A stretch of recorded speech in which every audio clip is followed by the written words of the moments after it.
Bismillahirrahmanirrahim. Assalamualaikum warahmatullahi wabarakatuh. Alhamdulillah wassallallahu la ilaha illallah wa la syarikalah wa sallallahu muhammadan wa rasuluhu la nabiyya ba'da. Kembali kita lanjutkan pembahasan kita yang kedua, saudara para mahasiswa, terkait dengan wilayah penelitian pengembangan masyarakat Islam.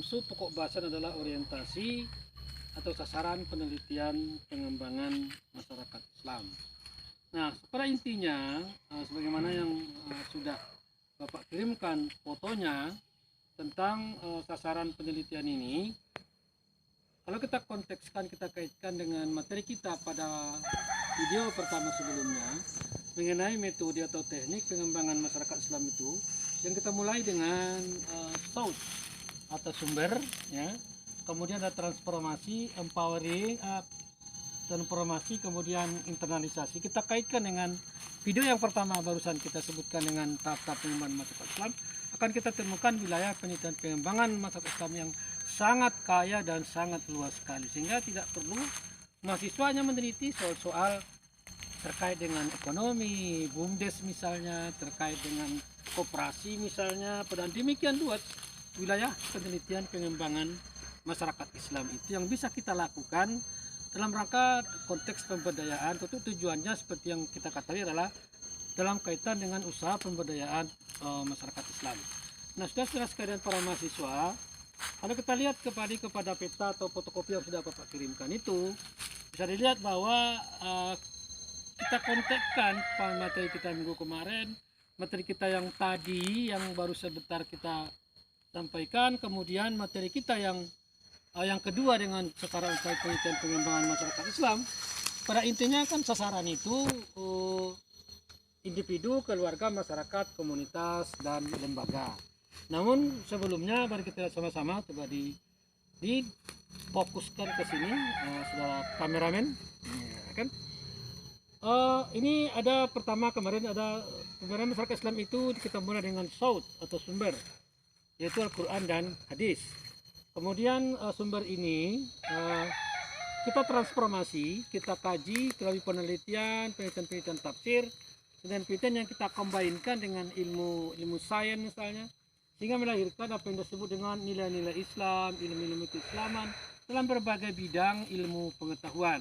Nah, nilai-nilai itu semua ketika kita melakukan proses takwin atau pemberdayaan dengan proses pembentukan masyarakat Islam, yang sasarannya kemarin adalah, yang kita sampaikan adalah sasaran seperti masyarakat non muslim dan masyarakat muslim, dan proses takwin itu yang kita lakukan. Nah, ini kita transformasikan, kita berikan kepada mereka sesuai dengan apa yang terdapat dalam ajaran-ajaran Islam yang sudah kita transformasikan dalam bentuk sains dan ilmu pengetahuan keislaman.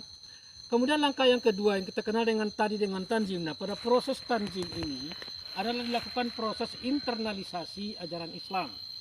Nah, internalisasi ajaran Islam ini dalam kaitan bagaimana kita memberikan mereka nilai-nilai, memahamkan mereka teori-teori yang kita sebut tadi, teori-teori kelembagaan, teori-teori sistem dan manajemen tentang pengaturan kelembagaan, terutama terkait dengan pemahaman individu, pemahaman keluarga, masyarakat, komunitas, dan lembaga-lembaga keagamaan. Jadi pada proses internalisasi atau proses tanzim ini kita melakukan pemberian apa yang kita sebut dengan teori-teori sains yang berdasarkan Islam, ilmu pengetahuan yang berdasarkan Islam, kemudian kita internalisasikan, kita jadikan bagian dari kehidupan pribadi, keluarga, masyarakat, komunitas, dan lembaga-lembaga keislaman, baik itu sistem dan manajemen kelembagaan. Ini semua kita ajarkan, tapi semuanya berawal dari sumber-sumber Al-Quran dan hadis.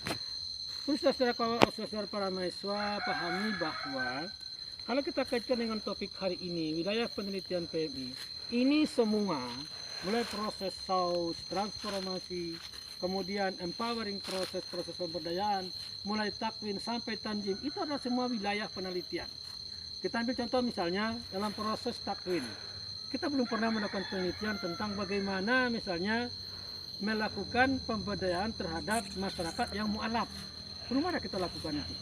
Berarti ini kan sasaran penelitian pemberdayaan kita sebagai seorang PMI. Kemudian bagaimana pemberdayaan yang kita lakukan para masyarakat muslim, apakah terkait dengan individu, walaupun sudah ada kita lakukan tapi masih sangat minimal.